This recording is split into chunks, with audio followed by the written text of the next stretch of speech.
Good evening, Uganda. Welcome to Face the Nation this particular Friday. My name is Edgar Mathew Karuhanga.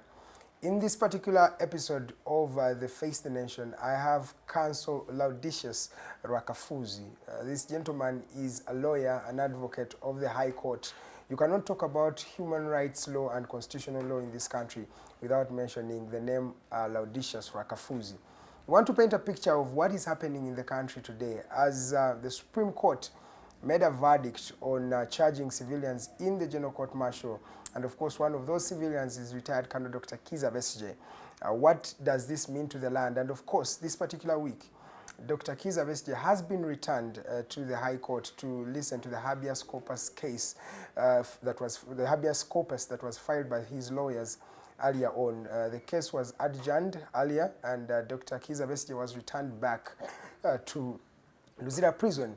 The question is, why is it taking long for government to implement the resolutions that were made by the Supreme Court of the land? And of course, what does Counsel Ladislaus also think about Counsel Semakade's new ascension to the leadership of the LDC or the lawyers in the country? What does that mean? After, as we speak right now, in fact, this gentleman, Counsel Semakade, has been found in contempt of court by Justice Sekana and sentenced to 2 years in prison. What does this mean to the judiciary of Uganda? Today on Face the Nation, I have Counsel Ladislaus Rwakafuuzi. You're most welcome, sir, and it's a privilege to have you here. Thank you. How are you doing, sir? I'll be okay. I still live in a lot of pain. My whole left side is paralyzed. The leg, the arm, so I cannot lift this arm like that, but I'll be okay. Okay. Do you want to paint a picture how it started and the process, how it has been released? Well, it was 11th August 2019. It was the Eid of the Muslims. And I was here alone in my room, sleeping. It could have been around 2 o'clock, 2 or 3 o'clock. So I wanted to wake up and go to the loose. So when I woke up, instead of walking, I fell down. I don't know why I fell down, but it's because this leg had already gotten affected, including this arm. I didn't know. Yes, sir. So I struggled to go back to bed. I failed. When I made up my mind that now I have failed, I called my people in the house. They came, put me in the car, and they called my elder brother, Dr. Karuhanga. I think you know Dr. Karuhanga Vincent. Yes. Our friend is polyclinic. He advised them to take me to Nsambi Hospital. So I went to Nsambi Hospital. There they admitted me in the ICU. Actually, the first thing I had when I was there, they talked of a blood clot. So I had a blood clot. Okay. So I went, they took me to the ICU. Yes, I was there for I think a week or 2. Then I was taken to the general ward where I was for 3 weeks. Then discharged. And I came back home here. Still I was very, very weak. My wife arranged that they take me to Aga Khan Hospital. Aga Khan, actually that decision was very important because Aga Khan, this one they realized that my heart had a problem.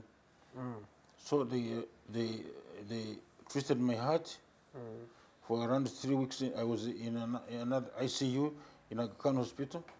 They treated me for around 3 weeks, then discharged me. I kept in Nairobi for a month. Where I was, as an outpatient, I would come, I would go to the hospital for physiotherapy. Then after a month, I came back here. Okay, that's really something that we wanted to really find out, and I hope that everything will be better, sir. Let's start off with what you think of Uganda today. If you are to, because you've been in this country for a long time, you've litigated, you've grown here. I've been here. I saw Amin fall. I was a little bit conscious in 1966 during the Rubiri crisis when Mutesa was attacked. Yeah. I was staying at Kiswa there, Yes, sir.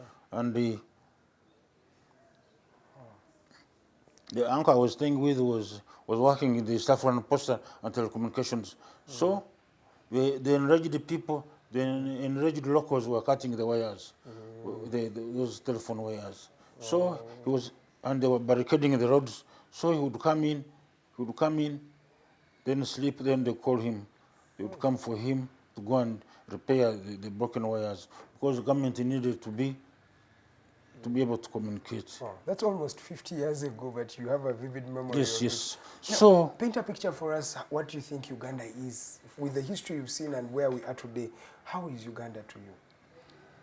Uganda today is supposed to be a very good country. You see, for example, the press was doing very well till sometime. But of course, you see, I was in 1986 when NRA came. I was at Makerere in second year at law school. When they came, many of my friends were rushing to go to attend at the parliament to attend the first rally. I had one friend of mine, some Masoga, I've forgotten his name. He was from North Coast. He said, "Look here, you see those people who are rejoicing, they should be very careful because the militaries do not believe in people power. They believe in their own capacity to fight." Someone was warning you So by 86. 86, I was in North Coast Hall. This boy told me that. If I went back to North Coast Hall, I can get his name. If I get the list of the students who are there. He told me that with the militaries, you're just only for a short period. You have to be careful. Things will turn against. Because you see, when people exert their power, then they will bring out they will bring out their guns. So my problem is this: 1988, when the Constitutional Commission was set up, one of my professors, Professor Kiiza, was teaching us jurisprudence. So he came. No, he was a very jolly man, and unfortunately he died a few months ago. Okay, but then he was a very jolly man. So he said, "Look here, you people, we are going to he was part of the commissioners on the. So he was saying, now we are going to produce a very durable constitution. This 1962 constitution lasted only up to 1966. Yes. So we are going to produce a people's constitution because the 1966 constitution was not durable because he gave us the names of people who participated in the Lancaster conference. Imagine they had to take them away from Uganda. So, but this time it is going to be our own constitution and it is going to be lasting. That was Made by us. Made by us. Yes. He gave us a list of people who attended. Very few are still alive. So, they made the constitution. Then,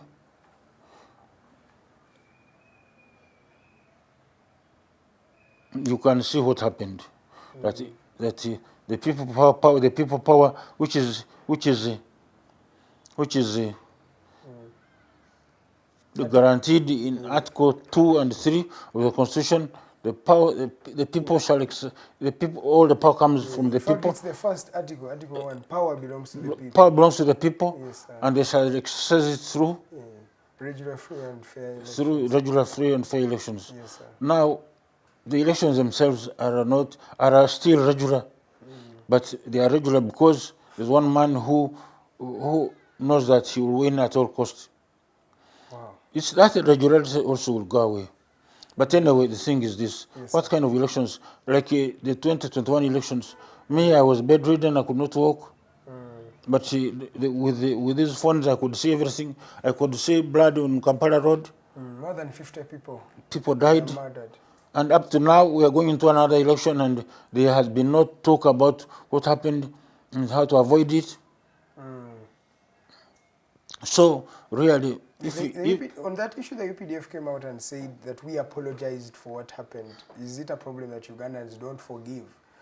Ugandans, you don't want to forgive your government for the mistakes they have made? No, I don't think the apology was from the heart, because it's like this. Yes, sir. They detained people, they detained some people because of wearing these red uniforms and so forth. Yes, sir. They detained them and took them to court martial, and those people are still there, many of them. If the apology was serious, they would have released them already. Okay. It was not a sincere apology.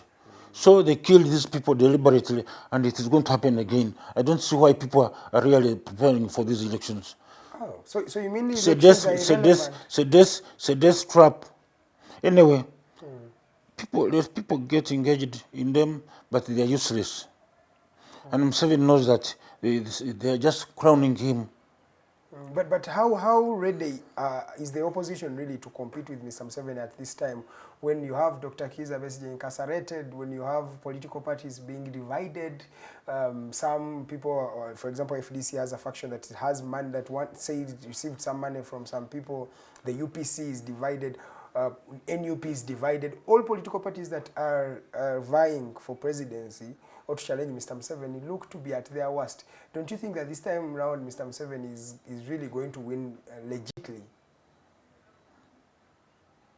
You see, the problem is this. The people who removed the age limit gave Uganda a very raw deal. And Museveni did not remove it alone. He included the courts, because I was one of the lawyers in Mbale that argued the case of the age limit, the removal of the age limit. We lost it even in the Supreme Court. We lost it. So it means that, and you can't imagine, some of those judges who were on the panel had participated in the CA. In the promulgation of the Constitution yes, itself. in the making up of the Constitution. So in the Constituent Assembly, now these people participate, and here we are, a Constitution being amended by force, with the military intervening and breaking people's backs. The Constitution in Article 3 says that shall not be amended by force. The Constitution is very, very clear. The Constitution shall not be amended by force. So now, the judges said, when we argued that one, they said that it is the opposition that brought confusion, and therefore the military had to intervene. But the military had already surrounded the parliament even before the fight in the parliament. The military had already come, and these facts were very clear. They were known by everybody. The military was already there. So Museveni cannot be blamed alone. He has to be blamed with the judges that participated in the removal of the age limit. Museveni by now would have been somewhere resting and advising Ugandans on how to live peacefully. But the people who actually amended the constitutions are our very own. They are in fact what I can call the best among us, because they are our leaders. So the best among you are the ones that go to parliament. So, exactly. So it is us who gave. Can't we say it's our problem as Ugandans? Well, you see, it is all of us. We cannot blame Museveni alone. Yes. Unlike Amin, who alone declared himself life president, Museveni has involved some people in his life presidency.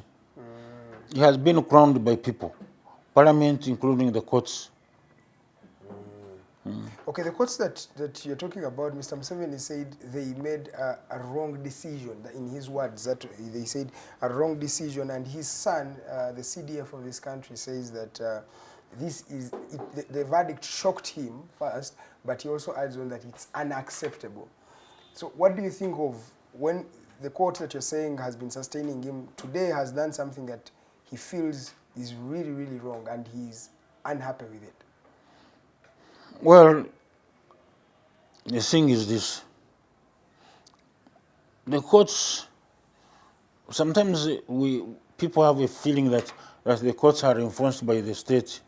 Government somehow influences them. the age limit case, for example, it was said that that there was some above. We didn't see who influenced the judge's decision. But then I know that above is just lingering around there, is not very physically seen, and he does not put a gun on your head that do this. Okay, you always see him as a person who can promote you and give you goodies and so forth, yes. But then that's very unfair. You can still take a stand like the late Justice Kakuru did. Kakuru was a lone fighter. He was abandoned by his fellow judges. And we got that verdict. Museveni is very, very tired. Sincerely speaking, this country is in a mess. Because the governance is, you see, that money which was stolen in Bank of Uganda, without a, we have no billion. We have no governor Bank of Uganda for so many years. So, then, what kind of governance is this kind of thing? The Constitution creates these positions. The Bank of Uganda is created, I think, in the Constitution. That's the Treasury. It's created. There, some positions have to be filled. They are not there for.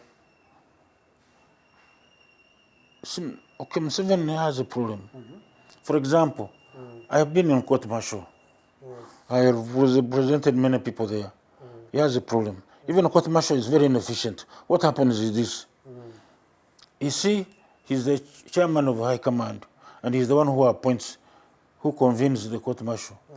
Now the problem with this is that he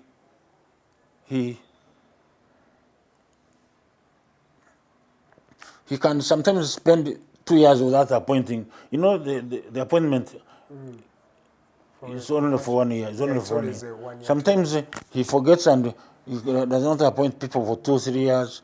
Then there's a lot of backlog in that court. There's a lot of backlog because for him, there are some things he doesn't do on time.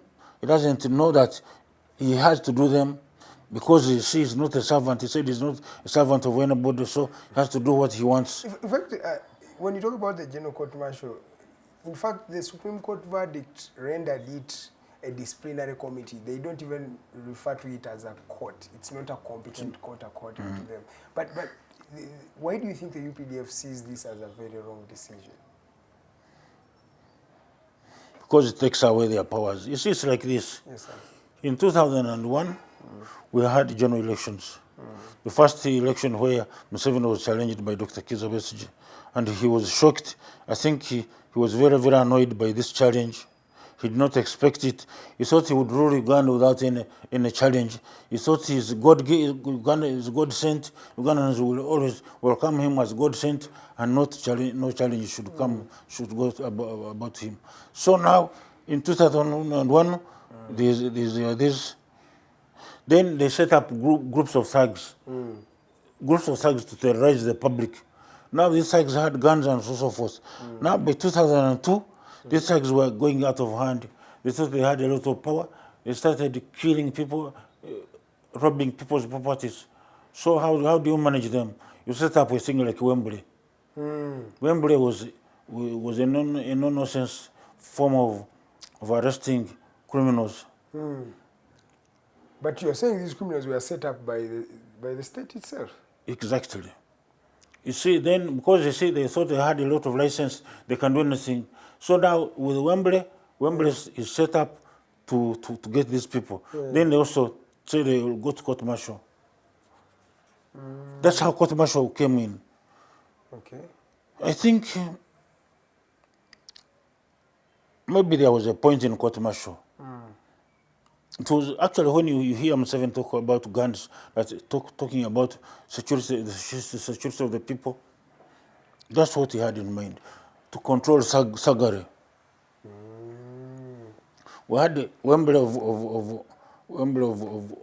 headed by Kayanja, Major Kayanja at the time. He's now a general. Okay, so now Kayanja Mahanga. Okay, so that was the problem. That is how that's how they set up that court. Then Museveni realized that he can send people to court martial without going through the DPP. His biggest problem is the DPP. Why? You see, some cases, for example, there's that case of the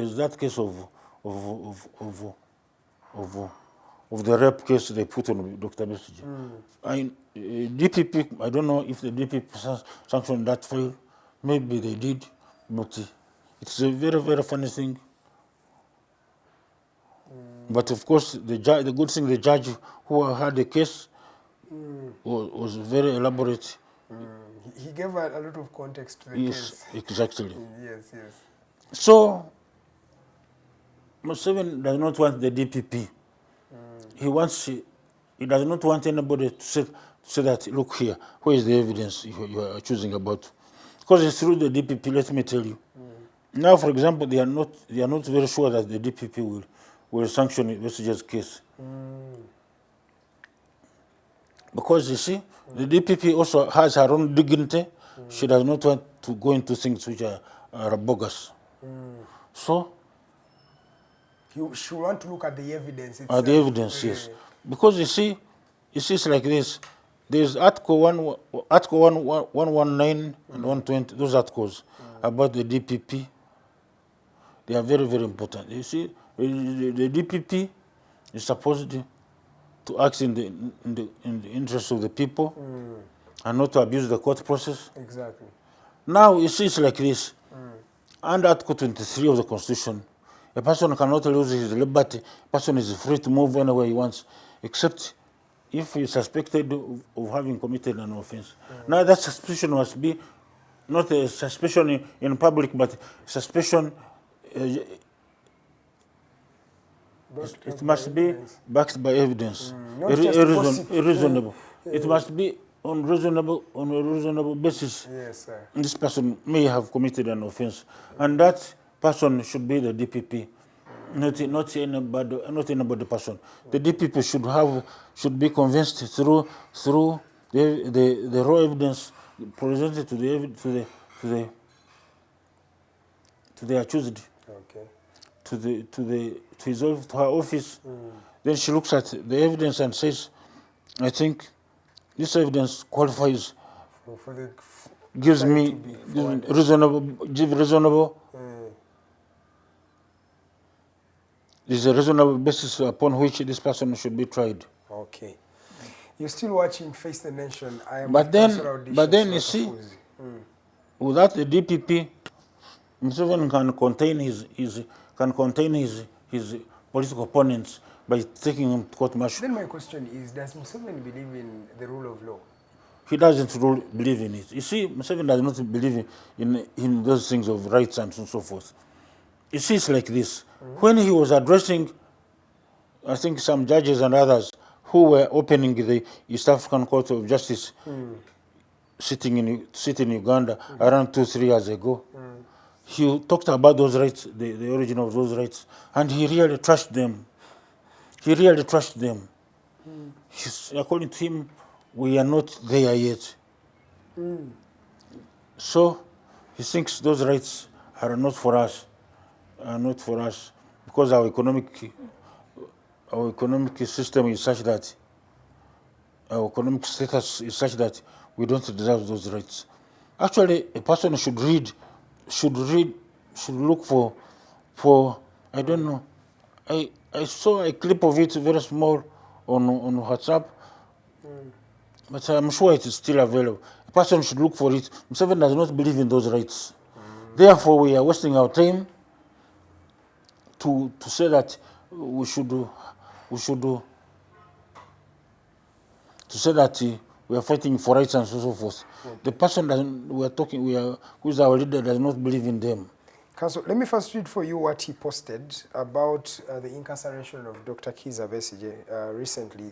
This was something he posted this particular week. He said, fellow Ugandans, especially the Bazukulu, I have seen the concern by some Ugandans regarding the remanding of Dr. Besigye for the very serious offenses he is alleged to have been planning.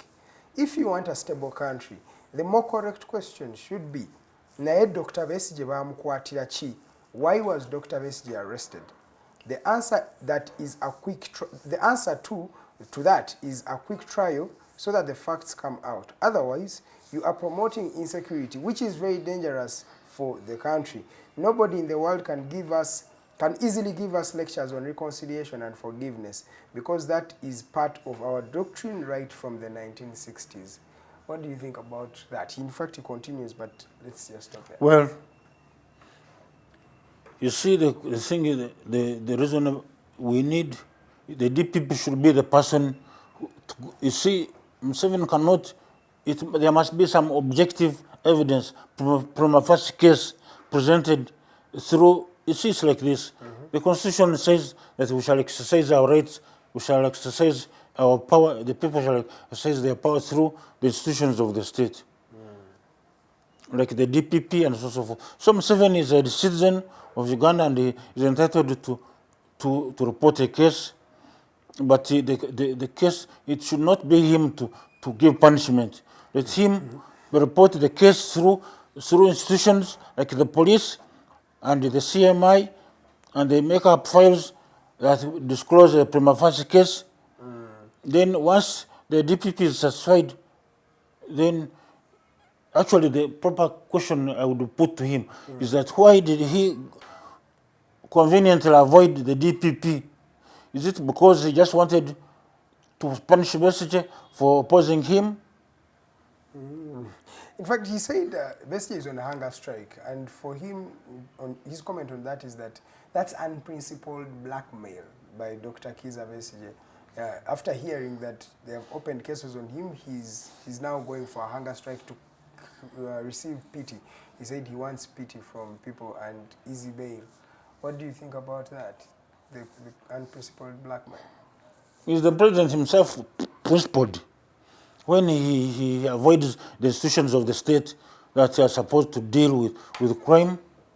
If we need a stable country that is, but then we should not avoid the institutions of the state which are known to do, which are set up to do certain things in a proper way.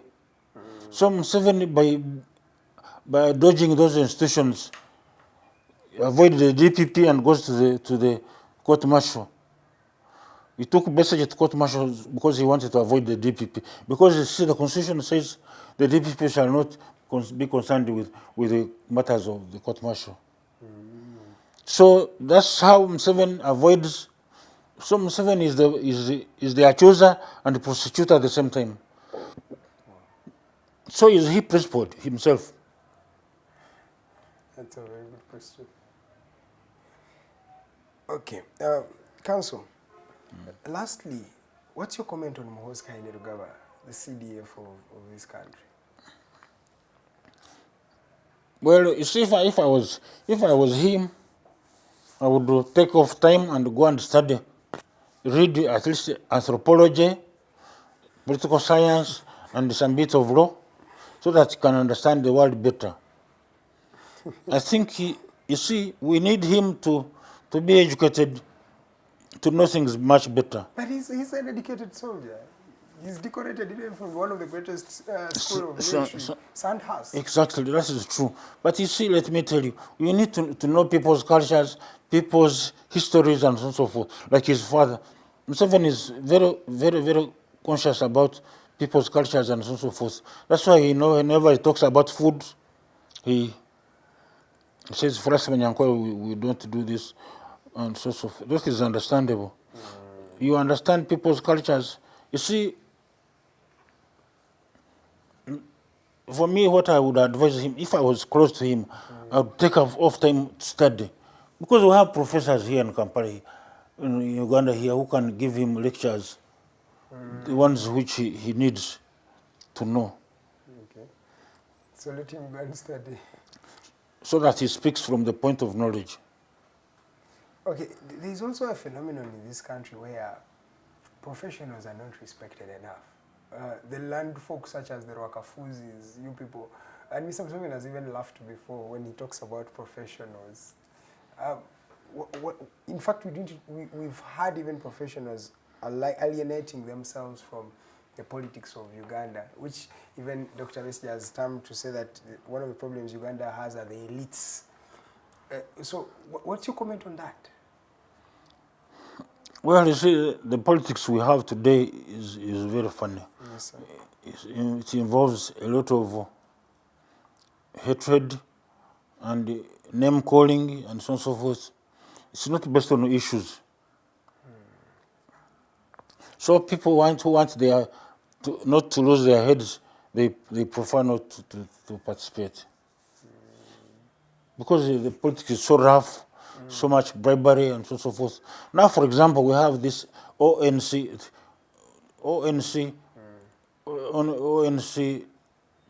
chairperson.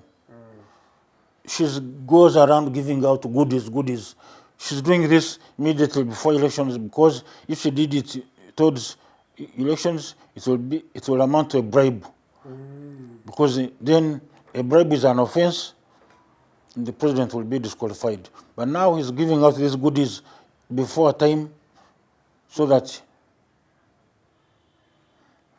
you see this is bribing the public. And it is not principled politics also.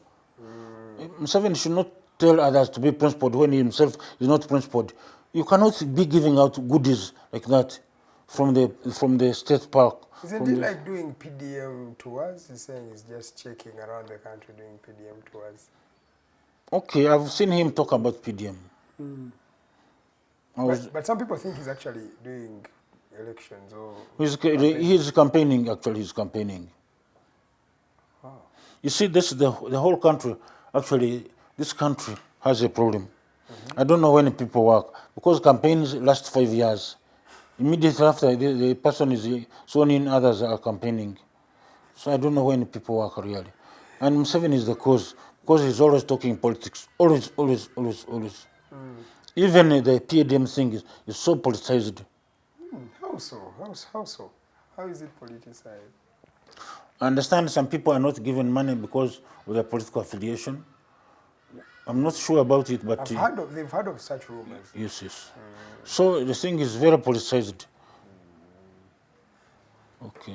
Okay, I'm still with Counsel Rwakafuuzi. He's a human rights lawyer, and of course, we're still talking about how the country is looking like right now. You are watching Face the Nation, and my name is Edgar Mathew Karuhanga. So let's talk about the leadership of the lawyers now. You have a radical bar by a radical lawyer, Counsel Semakade. This gentleman, first of all, the diction he uses is, many people have found it to be very offensive. You see, he was elected by lawyers, and the lawyers, he did not, when he was campaigning, he did not hide anything, so people knew the person they were voting. Yes. It's not that like he campaigned on like in a different way, so they knew the person they were electing. So, you see, Semakade, you see, we have a problem in this country. We have a problem in this country. Yes, sir. Because you see, there are certain things which have to be done because of the current circumstances. So Semakade is a man of the times. The times are calling for that. It's very unfortunate. They are calling for disrespect. It's not a disrespect. And abusing people. That one is not a disrespect. Okay, personally, I would not use such diction about the DPP, but then,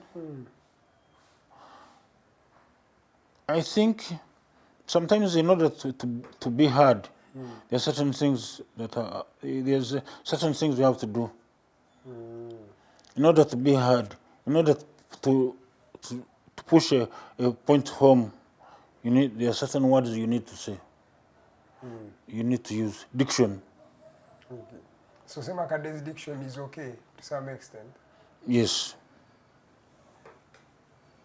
Wow. They found him in contempt of court recently by Justice Sekana. And he's supposed to be incarcerated for 2 years, according to the verdict that was made, because he was found in contempt of court. And right now he's in Rwanda. The problem with the particulars of the contempt, I don't know them. I don't know the particulars of the contempt. If I knew, it would be easier for me to comment on that. Okay. Because in most cases, contempt has to be done to be before court itself. Yeah, and there is nowhere you can appeal really after that particular decision has been made.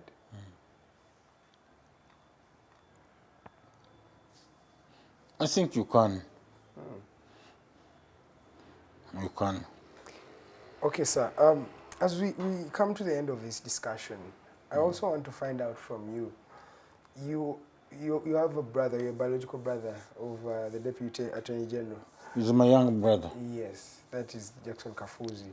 You are on either side. He is working for the people that you do not agree with, and you are this side trying to advocate or to fight the injustices by his system. How does this feel for you as an individual? I think there's no problem. There's no problem with that because you see, we are different people. He has his own head and I have my own head. You see, we are not Siamese twins. So, thinking differently is possible and it happens. But that doesn't cause enmity between us. He always visits me here. I'm sick, as you can see, I'm indisposed, I don't work. He comes here and brings me some money. Sometimes he sends it on mobile phone. Then, so he takes care of me. He knows my views very well. He has seen me, of course, he has seen me grow up and he knows my views and he knows where they come from. So you have a principle, you are principled on your disagreements to say that I don't agree with you, but we are still family. Yes, we are still family. Okay. I don't agree with Museveni. You see, I was here when the peace, they said they ushered in. I saw the peace itself, which was ushered in. I saw it. It was a kind of grayish in color. It was hard to grab like this. But we started moving. We could move in town. We could walk to town. I've always stayed in these ends of Makerere.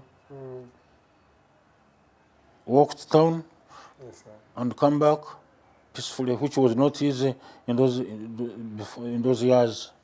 So the peace ushered in by them was very, very, very tangible, and it was very, very important to us. But the problem is that it was not based on justice. Peace should be based on justice and fairness. You see, it's like this. Yes. If I have something and you grab it from me, then I keep quiet. You say there's peace. Okay, then that's wrong. Because there's a land grabbing today. So people should keep quiet because they want peace.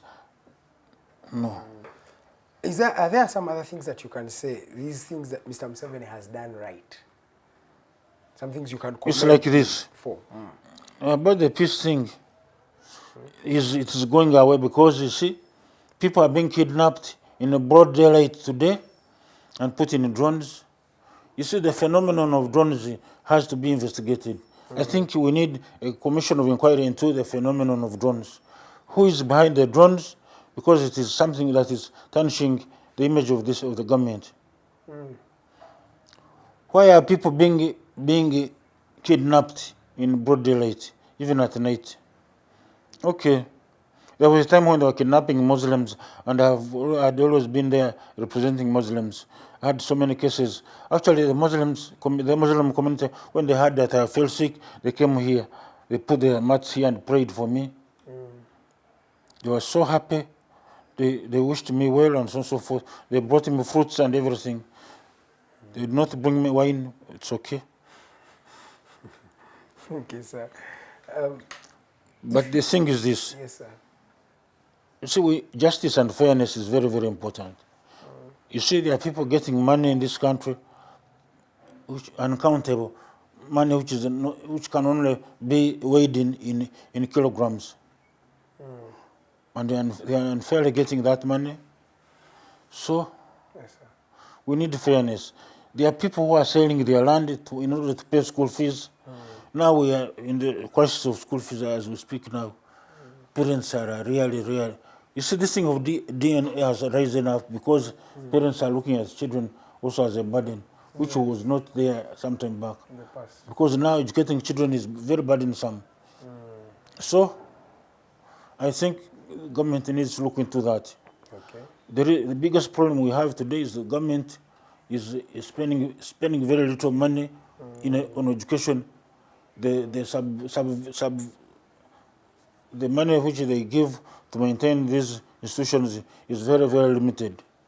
Okay. So everything has been privatized.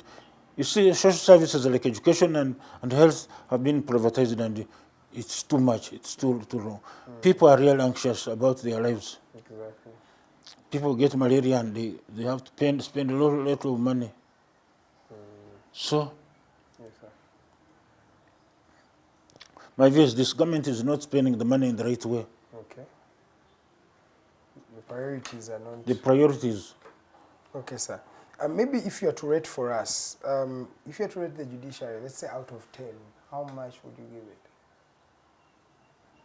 The judiciary, I'm giving them 60%, actually 61. Okay. I think they are trying their best in very hard circumstances. One thing I was happy about is when the government said that they will pay judges even when they have retired. I think that's very important because you see, Yes. then there is no reason now for judges to be bribed so that they can prepare for their future. Because when you got 70 there, you keep going to hospitals and you need money.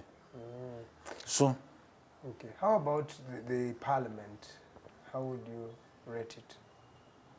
Parliament, I'm giving them 55%. I think they're also trying their best. Ugandans feel like they are making laws that are not part of them. Well, you see, for example, there was that proposal by Seshikubo.